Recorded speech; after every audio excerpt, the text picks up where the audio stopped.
రాష్ట్రంలో కూటమి ప్రభుత్వం అధికారంలోకి వచ్చాక దళితులకు రక్షణ లేకుండా పోయిందని వైసీపీ మాజీ మంత్రులు ఆదిమూలం సురేష్, కురసాల కన్నబాబు, ఎస్సీ సేల్స్ రాష్ట్ర అధ్యక్షులు టీజేఆర్ సుధాకర్ బాబులు విమర్శించారు. కాకినాడ నగరంలో స్థానిక సూర్యకళా మందిరంలో వైఎస్ఆర్సీపీ ఎస్సీ సేల్స్ రాష్ట్ర కార్యవర్గ సమావేశం రాష్ట్ర అధ్యక్షులు సుధాకర్ బాబు అధ్యక్షతన నిర్వహించారు. ఈ సందర్భంగా వారు మాట్లాడుతూ కూటమి ప్రభుత్వం అధికారంలోకి వచ్చిన తర్వాత 11 మంది దళితులను హత్య చేయడం జరిగిందన్నారు. పాస్టర్ ప్రవీణ్ పగడాల అనుమానాస్పద రీతిలో మృతి చెందితే కేసు నమోదు విషయంలో పోస్ట్ మార్టం చేసే సమయంలోనూ పోలీసులు చాలా నిర్లక్ష్యంగా వ్యవహరించారని ఆరోపించారు. పాస్టర్ ప్రవీణ్ పగడాలను అత్యంత దారుణంగా హత్య చేసిన అన్నవాళ్లు ఉన్నప్పటికీ సమాచారం తెలిసిన వెంటనే పోలీసులు వేగంగా చర్యలు తీసుకోవడంలో విఫలమయ్యారని అన్నారు. దీన్ని బట్టి రాష్ట్రంలో క్రిస్టియన్ మైనార్టీలు స్వేచ్ఛగా స్వతంత్రంగా తిరిగే పరిస్థితి లేదని దుయ్యబడ్డారు. అనంతరం జిల్లా అధ్యక్షులు దాడిశెట్టి రాజా, మాజీ ఎమ్మెల్సీలు జూపుడి ప్రభాకర్ రావు, రవికుమార్, పండుల రవీంద్ర, వెంకటరమణ, మాజీ మంత్రి గొల్లపల్లి సూర్యనారాయణలు ప్రసంగించారు.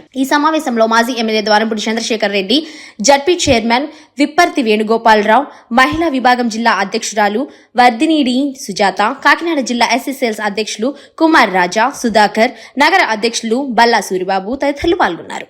సోదరుడు మాజీ ఎమ్మెల్యే కాకినాడ సిటీ మాజీ ఎమ్మెల్యే చంద్రశేఖర్ రెడ్డి గారికి, ఇక్కడికి వచ్చేసిన మాజీ మంత్రులకి, మాజీ ఎంపీలకి, నియోజకవర్గాల కోఆర్డినేటర్లకి, ఇక్కడ విచ్చేసిన నాయకులందరికీ కూడా 2 చేతులు జోడించి నమస్కారాలు తెలియజేసుకుంటున్నాం. సోదరులారా, వైఎస్ఆర్ కాంగ్రెస్ పార్టీకి బ్యాక్ బోన్ అయినటువంటి నాయకులందరూ ఇక్కడ సమావేశమై మన పార్టీకి రేపు రాబోయే ఎన్నికల్లో ఒక దిశ నిర్దేశం చేయడానికి ఒక చర్చా వేదికగా మొట్టమొదటిసారిగా రాష్ట్రంలో మా కాకినాడ జిల్లాని ఎంచుకున్నందుకు నేను కృతజ్ఞతలు తెలియజేసుకుంటూ, ఈ రాష్ట్రంలో గత 2 సంవత్సరాలు బట్టి, గత 20 నెలలు బట్టి జరుగుతున్న పరిస్థితులు అందరూ గమనిస్తున్నారు. వాటిపై ఖచ్చితంగా చర్చించి తగిన దిశానిర్దేశం మన పార్టీకి, మాకు అందరికీ చేయాలని చెప్పేసి మనస్ఫూర్తిగా కోరుకుంటూ, మీరందరూ కూడా కంఫర్టబుల్గా మంచి నిర్ణయాలు తీసుకుని మన పార్టీని ముందుకు నడిపించవలసిందిగా కోరుకుంటూ సెలవు. ఇంకో చిన్న పోలిక ఏంటంటే, ఈ దేశంలోనే అత్యంత ఎత్తైన విగ్రహాన్ని బాబాసాహెబ్ అంబేద్కర్ గారి విగ్రహాన్ని విజయవాడ నడిబొడ్డున జగన్మోహన్ రెడ్డి గారు స్థాపిస్తే, ఇవాళ చంద్రబాబు నాయుడు గారు ఏం చెప్తున్నారంటే, ఏదైతే జగన్మోహన్ రెడ్డి గారు విజయవాడ నడిబొడ్డున ఒక బడుగు బలహీన వర్గాల పక్షపాతిగా అంబేద్కర్ విగ్రహాన్ని స్థాపిస్తే, దానికన్నా పెద్ద విగ్రహాన్ని ఇవాళ ఎన్టీఆర్ విగ్రహాన్ని స్థాపించాలని చంద్రబాబు నాయుడు గారు చూస్తున్నారు. ఎప్పుడు కూడా దళితులు చేసే పోరాటం ఆత్మగౌరవ పోరాటం. ఈ ఆత్మగౌరవ పోరాటానికి మద్దతుగా నిలబడింది ఆనాడు రాజశేఖర రెడ్డి గారు అయితే, ఈనాడు జగన్మోహన్ రెడ్డి గారు. ఇది నగ్న సత్యం. ఇది కాబట్టి మీరు ఇవాళ చర్చించి మన పార్టీలో కీలకమైన విభాగమైన ఎస్సీ విభాగాన్ని ఏ విధంగా ముందుకు నడిపించాలనేది మీరు చర్చిస్తే, ఇక్కడున్న పెద్దలందరూ మేమందరం కూడా మీతో పాటు కలిసి నడుస్తాం, అడుగులు అడుగేస్తాం. ఏ పనైనా, ఏ వ్యవహారమైనా, ఏ ఉద్యమమైనా మీతో పాటు మేము ఉంటాము, మీతో పాటు కలిసే ముందుకు వస్తామని చెబుతూ నీకు బీజేపీ నీ పార్టీ కాదు, జనసేన నీ పార్టీ కాదు, చంద్రబాబు నాయుడు ప్రభుత్వం నీ పార్టీ కాదు. నీకు రాజకీయ వేదిక కావాలి. ఆ రాజకీయ వేదిక స్వర్గీయ రాజశేఖర రెడ్డి కుమారుడు శ్రీ వైఎస్ జగన్మోహన్ రెడ్డి అనే విషయాన్ని తెలుసుకోమని చెప్పంటున్నాం. వైఎస్ఆర్ కుటుంబం అంటే దళిత వ్యతిరేక కుటుంబం కాదు, అది దళిత కుటుంబమే అని రాష్ట్రంలో చెప్పాల్సిన ఆవశ్యకత ఉంది.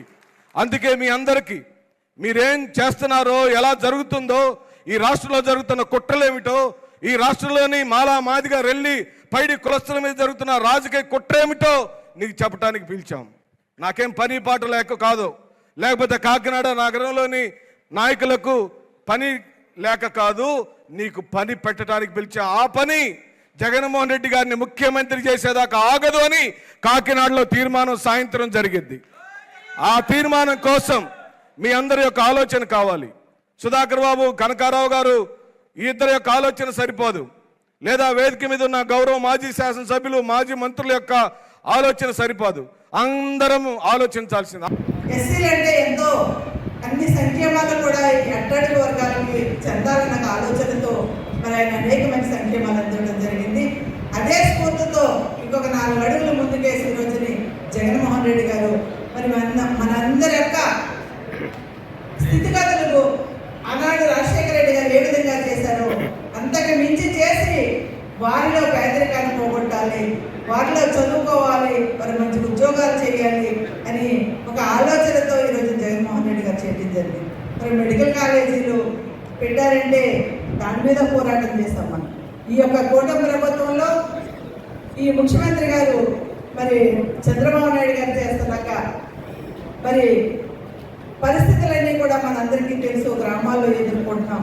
ఆయన బహిరంగ సభలోనే చెప్పారు, వైఎస్ఆర్ కాంగ్రెస్ పార్టీ వాళ్ళకి ఏమీ సంక్షేమాలు చేయొద్దంటే. ఆయన రాష్ట్రానికి ముఖ్యమంత్రి కానీ పార్టీకి ముఖ్యమంత్రి అంటే పార్టీ పరంగా ఆ పార్టీలో చూసుకోవాలి తప్ప కానీ ప్రజలందరూ కావాలన్న ఒక ఆలోచనతో పనిచేసే పరిస్థితి లేదు. కాబట్టి ఆనాడు జగన్మోహన్ రెడ్డి గారు ఖచ్చితంగా కులం లేదు, మతం లేదు, పార్టీ లేదని పార్టీ రహితంగా పనిచేసి అనేక మందికి సంక్షేమాలు అందించడం